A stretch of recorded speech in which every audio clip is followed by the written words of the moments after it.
আমি তোমাকে আর ঠকাতে চাই না। ঠকাবা কেন? তোমাকে একটা মিথ্যা কথা বলছি। তাহলে সেই মিথ্যা কথার সত্যিটা এখন বলো। আসলে এগুলো কিভাবে বলবো বুঝতেছি না। কি সমস্যা সেইটা বলো।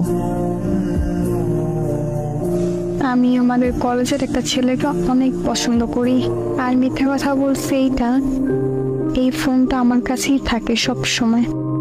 আমি ওই ছেলের সাথে সব সময় কথা বলি। নিজের অজান্তে ওরা অনেকটা ভালোবেসে বলছি। গতকাল আমি ওরে বলছি সব ঘটনা। ও আমার সাথে সম্পর্ক করার জন্য রাজি হয়েছে। তাই বুকে অনেক হাউস নিয়ে তোমাকে আমি এসব বলতে আসছি। তোমার কথা শুনে হারিয়ে গেছিলাম। এতটা ভালোবাসো আমাকে, ক্ষমা করে দিও আমাকে। একটা কথা কি জানো, মানুষ ঠকিয়ে কখনো ভালো থাকা যায় না।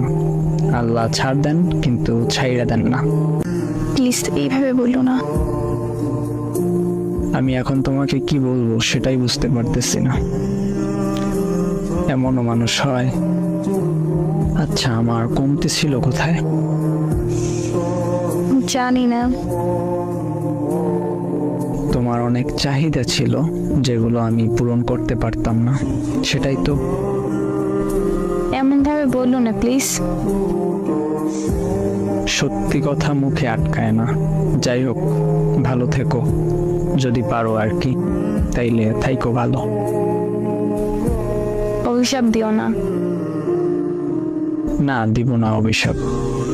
আচ্ছা, কিছু বলার আছে আর? কেন ঘুম আসছে নাকি? তোমার মেসেজগুলো দেখতে এখন